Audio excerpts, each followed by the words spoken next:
사도행전 21장 1절부터 16절까지 말씀입니다. 우리가 그들을 작별하고 배를 타고 바로 고스로 가서 이튿날 로도에 이르러 거기서부터 바다라로 가서 베니게로 건너가는 배를 만나서 타고 가다가 구브로를 바라보고 이를 왼편에 두고 수리아로 항해하여 두로에서 상륙하니 거기서 배의 짐을 풀려 함이러라. 제자들을 찾아 거기서 이래를 머물더니 그 제자들이 성령의 감동으로 바울더러 예루살렘에 들어가지 말라 하더라. 이 여러 날을 지낸 후 우리가 떠나갈새 그들이 다 그 처자와 함께 성문 밖까지 전송하거늘 우리가 바닷가에서 무릎을 꿇어 기도하고 서로 작별한 후 우리는 배에 오르고 그들은 집으로 돌아가니라. 두로를 떠나 항해를 다 마치고 돌레마이에 이르러 형제들에게 안부를 묻고 그들과 함께 하루를 있다가 이튿날 떠나 가이사랴에 이르러 7지사 중 하나인 전도자 빌립의 집에 들어가서 머무르니라.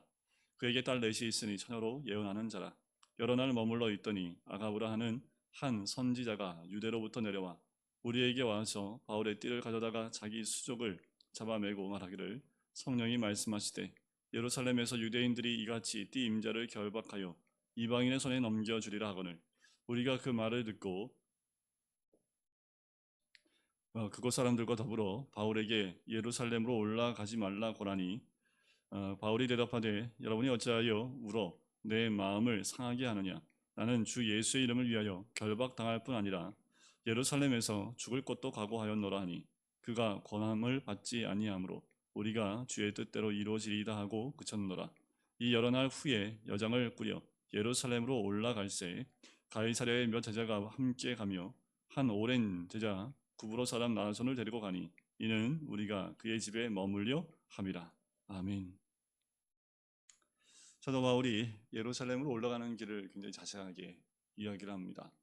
배를 타고 해안가에 있는 섬들을 거쳐서 한 단계 한 단계 예루살렘으로 가는 과정들이 오늘 자세하게 잘 나옵니다. 그 가는 과정들 가운데 바울이 예루살렘으로 올라가는 이유가 있지요. 바울은 이미 예루살렘에 가는 이유를 알고 있습니다. 그럼에도 그 이유를 알면도 불구하고 그 뜻이 하나님의 뜻이고 또 주의 뜻을 이루기 위해서 사도 바울은 예루살렘으로 갑니다. 사도 바울이 예루살렘에 가서 체포를 당하고 거기서 고난을 당하고 바울이 로마까지 가게 될 것이라는 그 말씀을 받았는지는 아무도 몰라요. 그런데 한 가지는 정확히 알지요. 예루살렘에 가면 결박을 당하고 환난을 당할 것이다 라는 주님의 음성을 듣습니다. 보통 이런 음성을 듣게 되면 우리는 다시 기도하게 되지요. 그러면 제가 올라갈까요 말까요? 올라가는 것이 맞습니까? 올라가지 말아야 됩니까? 제가 고난의 그 길로 가면 붙잡히게 되면 환난을 당할 텐데 가는 것이 맞습니까? 보통은 신앙이 있는 분들은 기도하게 되겠지요. 그런데 보통은 이것이 알려지게 되고 내가 알게 되면 하나님이 알려주신 이유가 피하라는 말씀이겠구나 하고 안 가겠지요. 저 같아도 아마 그러지 않았을까 하는 생각이 들어요. 가면 결박당하고 환난당할 것을 성령님이 알게 하셨다면 꿈으로든 환상으로든 알게 하셨다면 우리는 기도하기 전에 하나님이 알려주셨으니 가지 말라는 뜻이구나 하고 안 갔을 거예요. 환난으로 하나님이 나를 보낼 리 없잖아요. 고난당하라고 결박당하라고 하나님이 보내실 리 없잖아요. 아마 우리는 이렇게 생각했을 텐데 사도 바울은 예루살렘으로 가기로 결정을 합니다. 왜냐하면 그가 기도하는 가운데 분명히 깨달은 것 같아요. 그곳에 가서 결박당하는 것, 환난당하는 것이 주님의 뜻이다 라는 것을 깨달았다라는 것이요. 마치 사도 바울이 빌립보에서 복음을 전하다가 그리고 귀신 들린 자를 치유해 준 이후로 감옥에 많이 맞아서 감옥 안에 들어갔을 때와 다르지 않다라는 생각이 들어요. 그런데 그때는 조금 상황 자체가 갑자기 이루어진 상황이었기 때문에 사도 바울의 선택권이 없었습니다. 그렇다면 지금은요, 선택권을 성령님이 주신 것 아닌가 하는 생각이 들어요.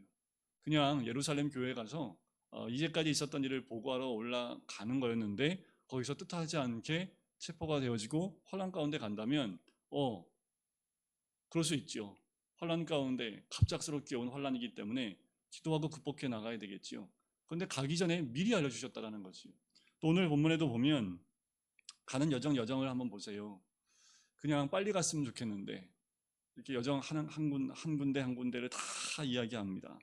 그리고 더 나아가서 가는 가운데 짐을 두로에 풀었는데 거기서 이래 동안 제자들과 함께 있는데 4절에 보니까 성령의 감동으로 거기에 있는 제자들이요 바울더러 예루살렘에 가지 말랍니다. 이거 하나님 뜻이지요. 하나님 뜻이잖아요. 나는 하나님 뜻인 줄 알고 가려고 했는데 제자들이 와서 성령의 감동으로 가면 환란이 있으니까 가지 말라고 합니다. 그럼 어떻게 해야 돼요? 이거 하나님 뜻인가 보다 하고 안 가지 않겠어요? 그런데 그렇지 않다라는 겁니다. 여러분들, 우리가 주의 말씀과 음성을 분별해야 될 이유가 여기 있습니다. 이 제자들도 성령의 음성을 들었어요. 근데 제자들의 관심은 어디 있습니까? 왜 그 예루살렘으로 사도 바울이 그럼에도 불구하고 가려 하느냐가 중요한 것이 아니라 붙잡히니까 일단 가지 말아야 된다라는 거지요. 그 붙잡힘도 하나님의 뜻인지 아닌지 이것을 놓고 기도하는 것이 아니라 이 제자들은 성령의 감동으로 알고 난 이후에 무조건 가지 말라는 거지요. 자, 이 상황 가운데 우리가 하나님의 뜻을 따라간다는 게 참 어렵습니다. 아마 불가능할 거예요. 이번에 코로나가 거의 2년 동안 진행되면서 선교제에 있었던 많은 선교사님들의 고충들이 드러나고 있습니다. 어제 한 영상을 보니까 코로나에 걸려서 그 이방 땅에서 이국 땅에서 치료 한번 받지 못하고 순교하신 선교사님들이 꽤 많으시더라고요. 한국 땅에 있었으면 치료를 받을 수 있었을 텐데 낙후된 장소이다 보니까 그리고 선교사님들 가운데 지병 있는 분들이 굉장히 많아요. 풍토병에 걸리기도 하고 환경이 척박하기 때문에 거기서 태어난 몸이 아니기 때문에 많은 육체 질병을 가지고 계신 선교사님들이 굉장히 많습니다. 근데 이제 그 가운데 코로나에 걸리면 회복하기가 어려울 정도로 괴로운 가운데 있습니다. 그래서 코로나가 시작되어지고 난 다음에 GMS 또 여러 선교단체에서 선교사님들한테 바로 전송을 보냈어요. 다 귀국하라고. 거기 있으면 위험하다고. 그럴 수밖에 없죠. 지금 뭐 선교고 뭐고 이 코로나 때문에 전도 자체가 다 막혀 있는 상태이기 때문에 속히 돌아오라고. 그런데 어느 순간에 그 길도 다 막혀버리게 됐잖아요. 이 비행기를 타고 다른 나라로 가는 것 자체가 많이 막혀 있었던 그때입니다. 들어올 수 있음에도 불구하고 들어오지 않고 남아있는 선교사님들이 굉장히 많았다고 그래요. 저희가 보나고에 있는 미얀마 선교사님도 아마도 미얀마에 있었다고 한다면 한국에 안 들어왔을 겁니다. 그런데 비자 문제 때문에 한국에 들어온 상황 가운데 코로나가 터진 거지요. 돌아가지도 못하는, 그리고 한국에 지금 남아서 오히려 한국에서 미얀마로 의약품을 이렇게 보내는 그 역할을 지금 하고 있어요. 그 선교사님은 아마 그것을 하게 하기 위해서 코로나가 터지기 전에 한국 땅으로 돌아오게 하신 것 같아요. 그런데 그곳에 남아있는 그 선교지에 남아있는 분들은 남아있으면 위험한 거 알면서도 남아있었다라는 거지요. 어떤 분은 하나님의 인도하심으로 돌아오기도 했지만 대부분의 많은 선교사님들은 그 선교지를 그냥 버려두고 한국 땅으로 돌아올 수 없었기 때문에 그곳에 남아있다가 결국 순교하신 선교사님들이 꽤 있다고 합니다. 어쩌면 사도 바울이 예루살렘에 가면 붙잡힐 것 뻔한데, 근데 그것이 성령님이 먼저 알게 하신 이유는 먼저 기도로 준비하고 또 환난 가운데 들어가야 됨을 사도 바울에게 알려준 거지요. 하지만 주변에 있는 사람들은 자꾸 만류합니다. 사도 바울의 마음이 많이 약해지지 않았을까라는 생각이 들어요. 하지만 사도 바울은 그들하고 작별을 하고 다시 예루살렘으로 발길을 옮깁니다. 그 발걸음이 가벼웠을까요? 여러분, 우리의 삶 가운데 고난이 예비되어 있다 할지라도, 그 고난 속으로 들어간다 할지라도 그것이 성령께서 우리를 인도하신 것이라면 그 모든 과정들을 우리가 불평이나 원망 없이 그 고난을 받아들이는 것, 어쩌면 그 믿음이 깊은 믿음이지 않을까라는 생각이 듭니다. 미리 알려주셨다면 그 고난을 벗어나려고 노력을 할 텐데 사도 바울은 그런 것이 아니라 오히려 고난으로 들어가는 것이 주의 뜻임을 사도 바울은 알았다는 거지요. 자, 두로를 떠나서요 7절에 보니까 돌레마이에 이릅니다. 형제들의 안부를 묻고 하루를 지내지요. 그리고 다시 가이사랴로 가게 되는 것이 8절에 나옵니다. 그 가이사랴는 해안가 도시인데 거기에서 7 제자 중 하나였던 빌립을 만나요. 8장에서 만났던 그 빌립이 여기서 잠깐 등장하지요. 거기에 딸 넷이 있는데 처녀로 예언하는 자들이었습니다. 그런데 거기에 여러 날 함께 있다가 10절에 보니까 아가보라는 한 선지자가 또 유대로부터 옵니다. 이 아가보는 11장에 유대 땅에 흉년이 올 것을 예언했던 그 예언자이기도 합니다. 그가 와서 바울의 띠를 가져다가 수족을 잡아 묶어요. 자기의 수족을. 그리고 성령이 말씀하시되 예루살렘에서 유대인들이 이같이 이 띠의 임자를 결박하여 이방인의 손에 넘겨주리라. 더 확실한 증언이지요. 전에는 그 제자들은 기도하다 아마도 성령의 충만함 가운데 깨달아무셨던 것 같은데, 이제는 누구도 다 알고 있는 아가보라는 예언자가 와서 바울의 띠를 가져다가 자기의 손을 묶고 이 띠의 임자가 예루살렘에 가면 이렇게 결박당하여 이방인 손에 넘겨주겠다. 그 환란을 정확하게 보여줍니다. 어떻게 될 것까지 정확하게 알려줘요. 주변에 있는 사람들이 이 말을 듣고 바울에게 어떻게 하라고 했을까요? 예루살렘에 가지 말라고. 이것도 하나님의 뜻이라고. 잘됐다고. 이제 예루살렘에 가지 말고 여기서 좀 머물다가 다시 다른 교회로 가시는 게 맞겠다고 만류할 수밖에 없지요. 그때 바울의 대답이 13절입니다. 여러분 어찌하여 울어 내 마음을 상하게 하느냐. 그러면서 나는 주 예수의 이름을 위하여 결박당할 뿐 아니라 예루살렘에서 죽을 것도 각오하였노라. 이것이 사도 바울의 고백이고 그의 믿음의 현주소입니다. 그가 죽을 것을 이미 알았다라는 거예요. 죽는다 할지라도 그것까지 각오하였노니 나의 마음을 상하게 하지 말라는 거예요. 누구의 이름을 위해서요? 주 예수의 이름을 위하여라는 거지요.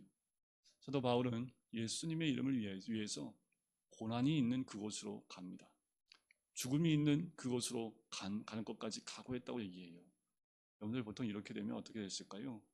왜 하나님이 알려주셨습니까? 가지 말라는 뜻 아닙니까? 수없이 많은 이야기를 했을 텐데 사도 바울은 이미 이 모든 여정들을 통해서 하나님이 자기를 왜 예루살렘으로 가게 하시는지를 정확히 알았다라는 거지. 그것이 고난의 길을 할지라도 그 길을 가려고 하는 사도 바울의 마음, 마치 예수님이 이 땅에 오셔서 십자가의 길을 가시는 그 십자가의 길을 아심에도 불구하고 그 길을 가야 됨을 아셨고 고난을 온몸으로 받아내셨던 것처럼 사도 바울도 그 고난의 길을 가야 됨을 알았던 거지요. 그래서 그 모든 사람들이 이 말을 듣고 수긍합니다. 그리고 14절에 보니까 우리가 주의 뜻대로 이루어지이다고 그칩니다. 아, 그래요. 그렇다면 이 고난도 주의 뜻이 이루어지는 겁니다. 라는 거지요. 여러분, 이 고백이 우리 가운데 있으면 좋겠습니다. 우리가 어느 길을 가든지 그것이 하나님의 뜻이다라는 것을 깨닫게 되면 그것이 고난의 길이라도 주의 뜻이 나에게 이루어지길 원합니다. 라는 고백이 있기를 간절히 소원합니다. 그래서 모든 여러 날 후에 다 여정을 꾸리고 예루살렘으로 올라가요. 마치 예수님이 십자가를 지기 위해서 예루살렘으로 올라가고 있는 그 모습의 사도 바울이 아닐까라는 생각이 듭니다. 결국 예루살렘에 가서 체포를 당하게 됐지요. 여러분, 우리의 인생의 여정 가운데 우리 성령님과 함께 동행하시기를 주의 이름으로 간절히 축원드립니다. 또한 성령님이 알려주신 모든 음성들이 때로는 우리가 고난의 길로 우리를 인도하실 때가 있습니다. 그것도 주의 뜻이라면 그것을 온몸으로 받아내는 것이 또한 주님의 뜻이라면 받아내야 된다는 거지요. 오늘 사도 바울이 주님의 길을 따라갑니다.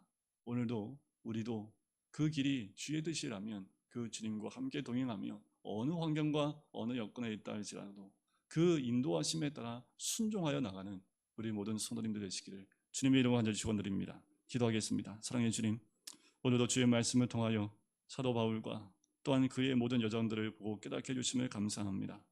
우리가 고난 가운데 그 고난을 이겨내고 또 고난을 피하는 것이 주의 뜻이 아니라 그 고난을 우리 온몸으로 받아내며 주의 뜻을 이뤄내는 것이 하나님의 뜻일 때가 있음을 깨닫게 해주심을 감사합니다.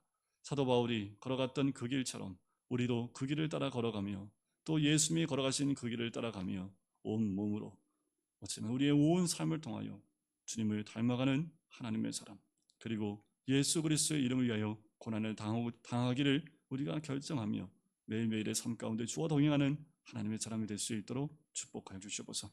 감사드리며 예수 그리스도의 이름으로 기도드립니다. 아멘.